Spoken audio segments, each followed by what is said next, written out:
Well, thank you for joining us tonight at 6. I'm Carter Thweatt alongside meteorologist Nathan Scott. Nathan, big crowds out today for Juneteenth in the Rock. We're going to talk about that a little bit later, but it did get hot out there today, and we've got a weather impact alert for some more heat the rest of this weekend. Yeah, Carter, it was toasty out there this afternoon. Temperatures topped out around 90 degrees. All that humidity made it feel like the low to mid 90s. But tomorrow, it's going to be even worse when it comes to those conditions. Temperatures topping out into the low to mid 90s.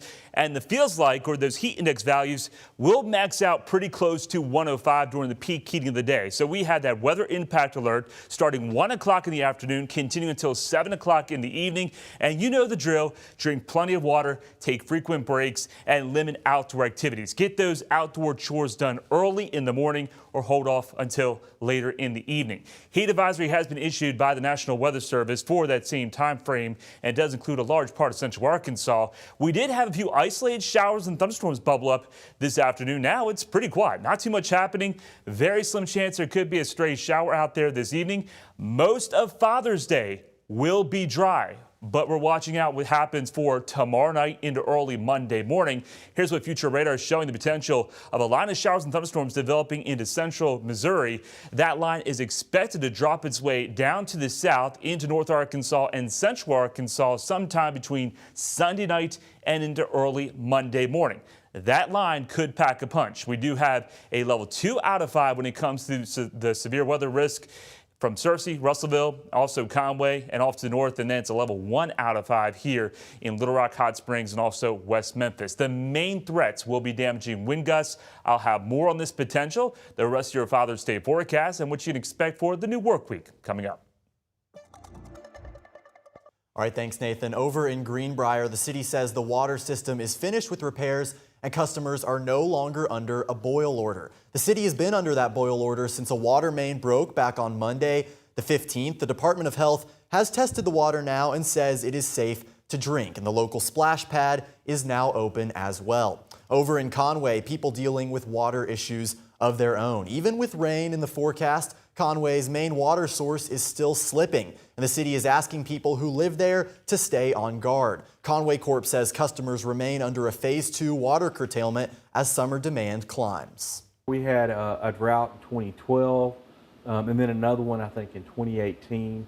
But yeah, we've been at Phase 2 before. We've never been to Phase 3, but we've been in Phase 2 before, and it seems like we've always gotten rain at the right time when we need it.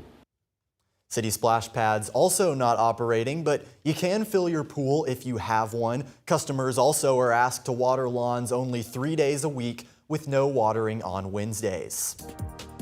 Meanwhile, the Arkansas State Board of Nursing has issued a serious warning about scammers pretending to be them. The board says they received several reports of calls made to nurses asking them to provide personal information for the sake of verifying their licensure.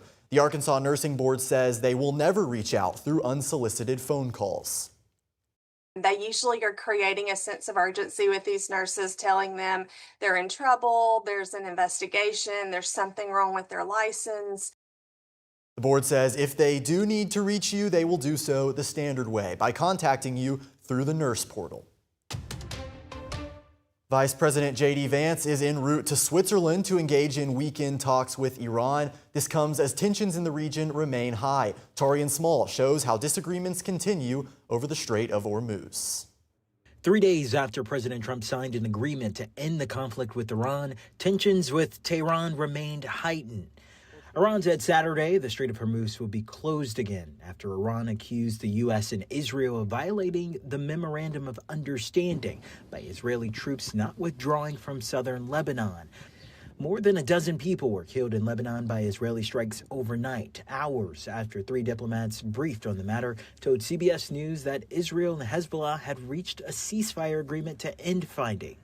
Though Iran said the Strait of Hormuz is closed, U.S. Central Command took to social media maintaining commercial vessels are flowing through the strait. This as President Trump continues to express optimism in this agreement. And it's 60 days. They have to make a deal. Otherwise, we will do things that won't make them happy. But I don't think it's going to get to that. I think it's going to be very good. Special envoys Steve Witkoff and Jared Kushner are in Switzerland for talks with Iran. Late Saturday, Vice President J.D. Vance departed to join them. I think we're hopefully making progress on the nuclear issue, make progress on the Lebanon ceasefire issue. Earlier in the day, he told Fox News the U.S., quote, has all of the cards as it negotiates with Tehran. My understanding, talking to Jared and Steve this morning, is things are going well. But of course, we're going to verify all of this. And that's the thing that, you know, a lot of the criticisms of the deal have really underappreciated, is that the United States has all the cards. The straits are now open. The Iranian military is now destroyed. Iran's foreign minister and parliament speaker will represent Iran during the talks in Switzerland. Torian Small, CBS News, Washington.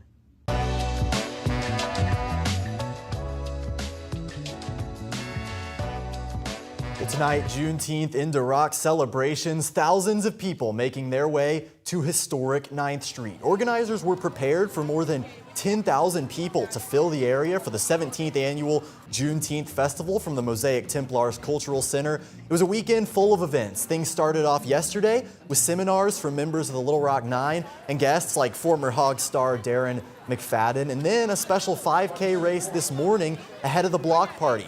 At the party tonight, performances from Carrie Hilson and Lloyd. THV11, also a part of this event every year. We had a booth on 9th Street, and this morning, our Journey Taylor sat down with Hilson to talk about the holiday and being in Little Rock. You're here for Juneteenth in the Rock. Yes. We're super excited about that. We can't just skip over the holiday. What does the holiday mean to you?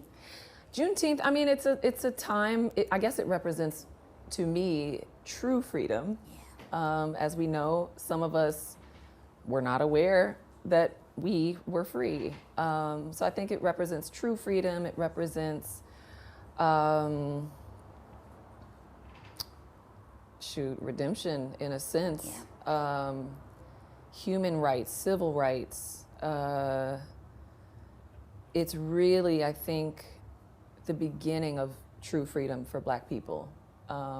So it is something to celebrate for sure. So every year I've been doing something to celebrate it, and this year I'm here with Little Rock celebrating on this stage. We're going to have that full interview from Carrie Hilson tonight at 10, so don't miss it. We're watching flooding after Tropical Storm Arthur. After the break, a look at the damage left behind from the record-breaking rainfall. Nathan? Carter, tomorrow is Father's Day. It's also the first day of the summer solstice, and it's going to be toasty out there. Temperatures topping out into the low, potentially mid-90s with those heat index values 100 to as high as 105 or 106 during the peak heating of the day. But changes arrive here tomorrow night as a line of showers and thunderstorms is anticipated, and the chance of rain sticks around into next week. More on that unsettled weather forecast coming up.